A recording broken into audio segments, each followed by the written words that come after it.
everybody, lovely to have you with me. Thank you for joining me.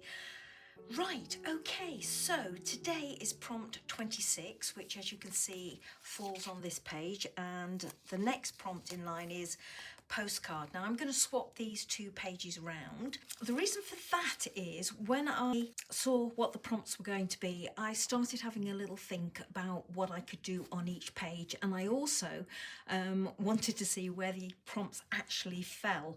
And I love this colour here, and this was what prompted me to think of what I could do for Cosy, because this piece of slow stitching came to mind. Now I did this probably about 10 years ago, and it's just been in amongst my embroidery bits and bobs because I haven't really known what to do with it. It's just a piece of fabric that I've done seed stitch all over. Then I did some just normal running stitches in some variegated cotton, and then I backed it onto a little bit of silk. If you can see there, I think you might be able to. Maybe if I put this behind, you can see I just backed it onto a little piece of silk and then onto a piece of dyed bandage. And this has just been sitting in amongst my sewing bits and bobs for forever. And when I saw this colour, I thought, well, actually, what is cosy to me are warm colours, and also when I can sit and embroider, because I've usually got a cup of coffee next door to me and I've got all my threads all around me. I'm usually sat watching a good film or a TV series or listening to an audiobook, and I'm just sewing, and that is bliss.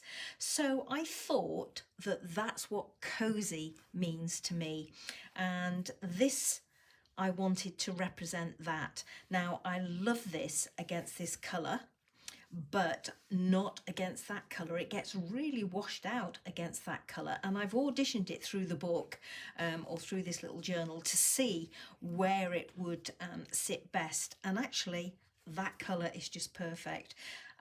If I turn it round that way, I can get away with it half and half on here because I've got some orange, light orange thread running through this side of it. I have a little bit there, but there's more rows on this side, so that kind of works. But for me, that background is perfect. I haven't got any more of this paper left. This is some straw paper from some packaging that I used, which is a shame because that would have been ideal. These are the bits and bobs that I pulled out thinking that I would use them for my prompt postcard, and I still am not quite sure which or whether or not I'm going to use all of them or part of them or what, but as you can see, that little one goes perfectly on there, picks up the same colour tones.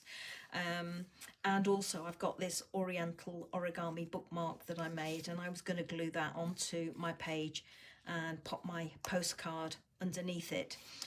I've also got this little one. I don't know why I'm talking about prompt 27 because I'm going to be doing that in a little while, and I also thought that I could maybe use that one. So these are the pieces that I thought I would use for postcard.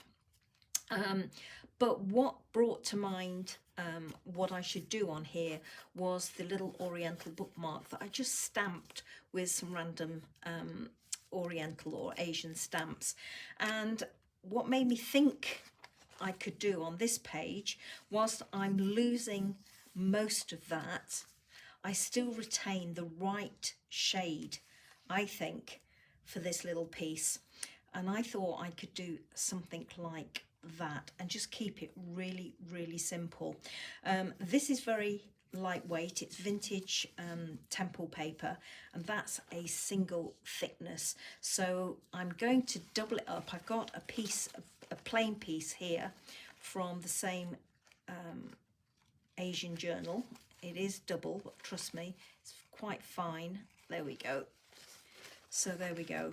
So what I thought I would do is to back this onto here so that I can get a torn edge down this side, and have that with the straw paper just peeping out behind, but also get rid of a little bit of that. So that's what I'm going to do. So let's do that. First things first, I need to glue this together. And now I've closed it up, I can't open it up. There we go. Bring in my glue book, and I'm going to turn it inside out because one side has a slight smooth surface and sheen to it, and this side is beautiful. It's the textured side, and I want that. So there we go. Open this up again. So I'm just going to get on and get this done, and I will come back to you at the end with a few photographs as always. So as you can see, I'm applying my glue stick, being very careful because it becomes very fragile, soaks up any glue you put on this. So there's my original piece with the text on. And I'm just gluing it onto the doubled up piece. And once these are dry, they're quite sturdy. And I go in initially with my scissors to try and cut a straight edge, decide I'm better off with my guillotine. Just trimming it off top and bottom so I can have a little of the straw paper showing. And here I'm just tearing down that left hand edge, and the bit I've torn off, I actually think, ooh, if I pop that on as well, that'll give me another little point of interest. So in with the glue book and the glue stick, and I just glue it down the left hand side there. And then as I'm gluing it down, it occurs to me it might be nice to machine stitch this. So I take it away to my sewing machine, and originally I was just going to put some stitching down that left hand side, but I end up going all the way round on my sewing machine with a couple of lines of messy stitching. And smoothing out my stitches as always with my bone folder, dab of glue on the back and gluing it into place in my little journal. So just positioning where I want that piece to be, and I've got a bit of paper on the back there which I think is going to help me glue that piece in place. Loose thread there, so I'm just adding some art glitter glue to put that on the piece more securely. Here I've just got some of the Tim Holtz snippet labels, and I'm just doing a little bit of a collage down in that bottom right hand corner, and also on my piece as well, and putting in a little brad as well.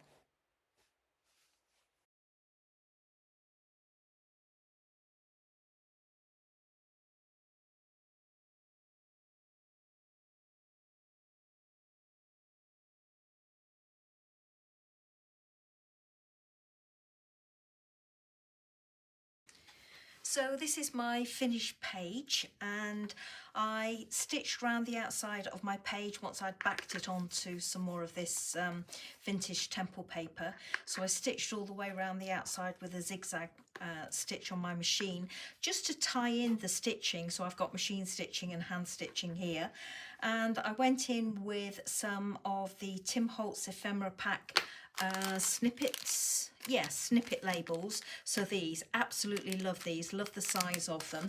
So I just layered up a few there and a few under this corner here.